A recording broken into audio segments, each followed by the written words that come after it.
Hi, nice people. I'm Mr. Mihuta, the art maker, and I really would like to make you an art maker too. Today's lesson is going to be called Mandala Designs. Mandala is a real beautiful word when you say it, isn't it? I'd like you to look at a mandala design that I have on the wall, a straw mat that is very, very pretty. Notice the circular shape of it and the circles within it. That has a kind of a religious symbol in the Middle East somewhere or in the Far East, but it kind of applies to all of us because it takes in the universe, the earth, and within it are repeated designs, round designs that have harmony. And that's kind of a nice thought, I think, that we have harmony within the world. Don't you kind of wish for that each day?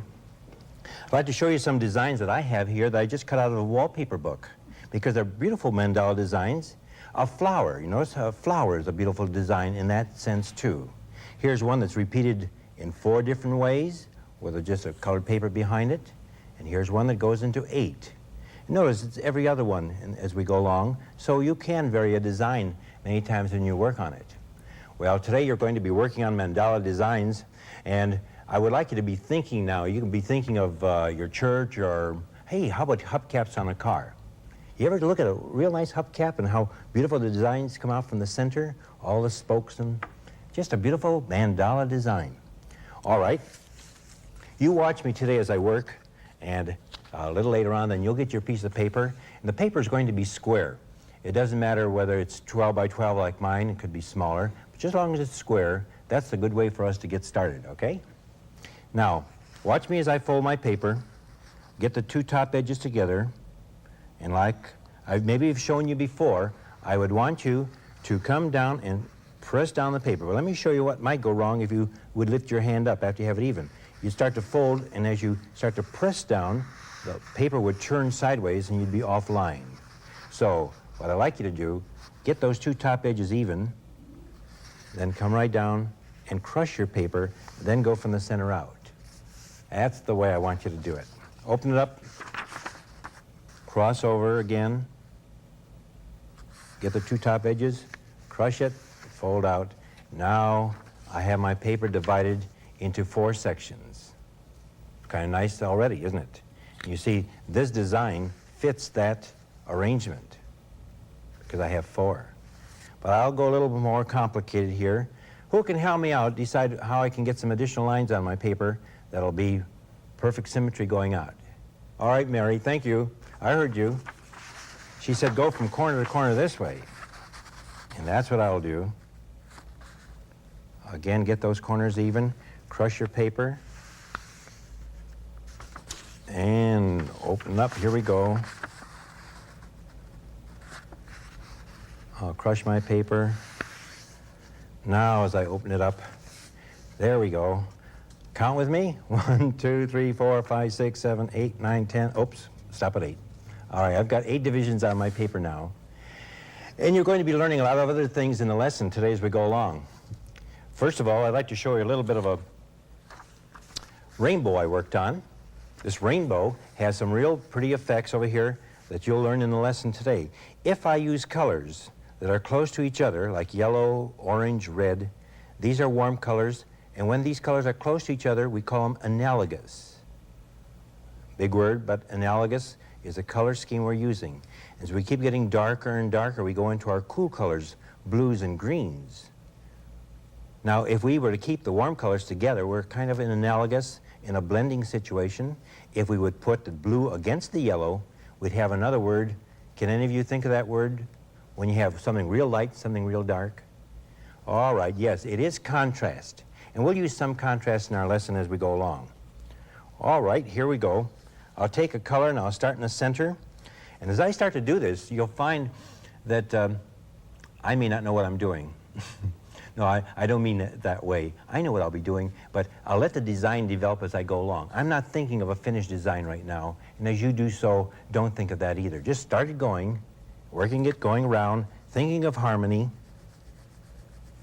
The color I'm using is yellow, pressing very heavily with my color, so I get that real strong color coming through. Now take an orange. The pressing of the crayon will get the full value of the color through. Now, as I do this, You could either make your arm move as you go along or turn your paper as you're going along.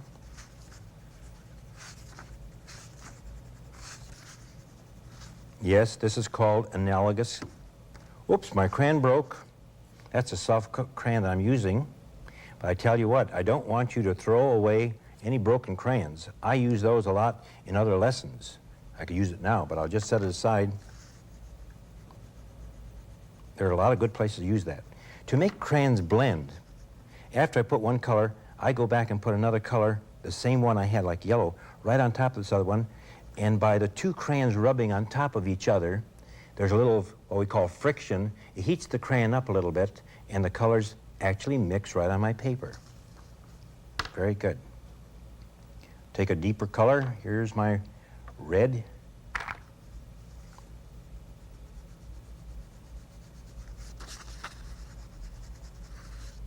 There. It still is following in the warm color range. Turn your paper, Mr. Mihuta. If it's easier to do it that way. It's a beautiful flower already, isn't it? It's kind of a nice burst. Go back, get that orange crayon as you had before, rub on top of the red, and let the two blend together. Look at that burst. I'm thinking circle, I'm thinking color harmony. Now what I'll do, just to give you that feeling about the contrast, I'll take a dark color crayon now. I've got the blue. I'm going to press on my piece of paper along some of those lines that I go along and give a strong difference in the color. Here we go. Let's see, I think what I'll do is I'll make a shape this time. Turn to another line, try and make the same shape.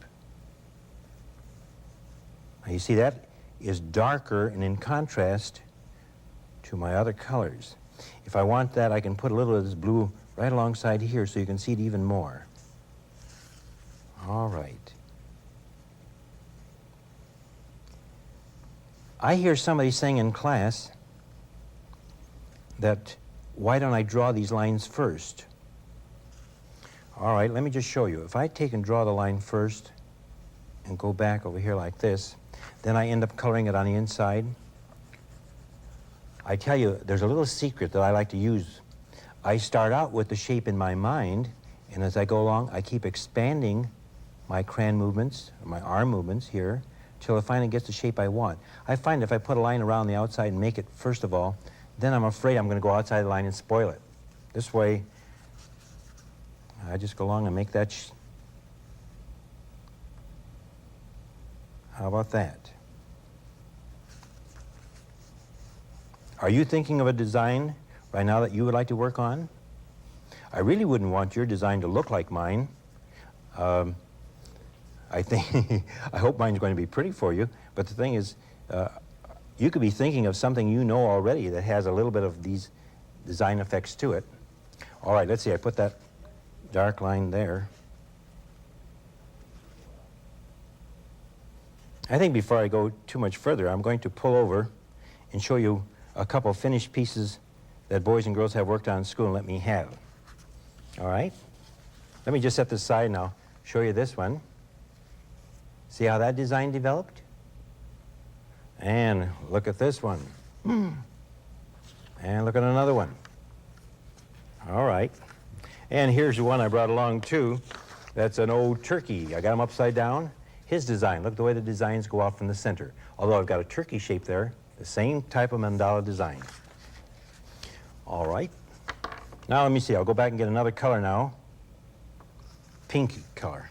I tell you, I'm going to go around, yes, you can see that, and turn the paper under my arm, thinking circle.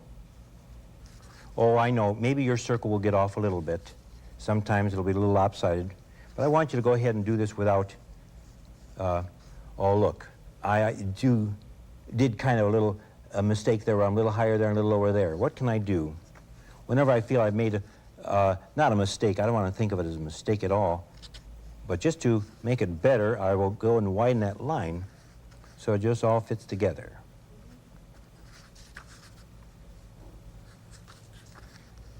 Now to get a further contrast, whenever you look at a rose window in a church someplace, you will see, and you look up, you will look at the different design, and you'll see the beautiful colors in the stained glass, and then you'll see the dark lines that are made of the wood or the cane, the lead part that holds the window together. It looks dark. So I'll take my black crayon now, and I'll work on my design in such a way that I bring out the elements of the design. Here I go. I'll take the black, and when I go around the blue color, it may not be as obvious because that's already a dark color. But I'll go around and get that line made. Now, here I have this pinkish color. Now I'll enclose it.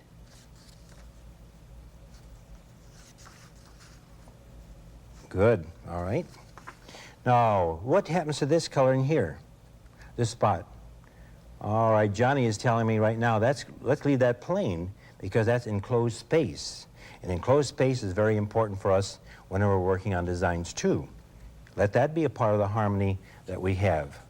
Surely over here, as you see a design like this, or in here, look at the enclosed space that we have, and that can be a part of our nice design. I know that as you boys and girls work on yours, let the thing develop as you go along and make up your mind. Every once in a while, all of you hold your picture up and say, hey, look at mine, you know. Don't yell out. I know a teacher wouldn't like you to do that. But show your design and see how you're doing and say, oh, that's a nice idea. I think I'd like to use some of that. Then go back and work your design right to the edge of your paper. When you're all done then, you can take the end of your design and follow it all the way around and cut it out so it's round, or you could leave it on the square piece of paper. Either way would work, just as long as your design had that nice follow-through. I know that all of you, too, as you go along, you say, oh, I don't know if I'm choosing the right color or not. Just keep working away, and somehow the colors will talk to you, and they'll be saying, oh, let's use a brighter one, let's use a darker one, and listen to the colors talking. Yes, they do. And they'll tell you what you should do. Mandala design, harmony, done in a circle, done so that it has good order. And that's what design, the word design actually means, good order.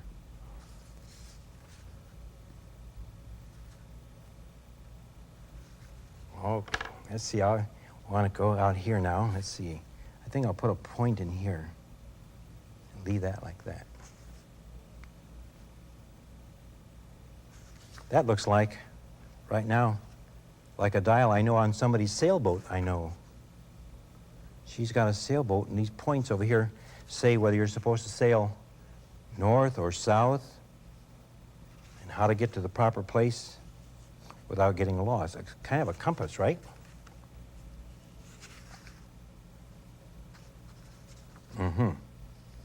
I can add color to that somehow. I think what I'll do is, hey, so long for now. We'll see you again on our next lesson. I hope that you're going to have a lot of fun making your mandala designs, right? Okay.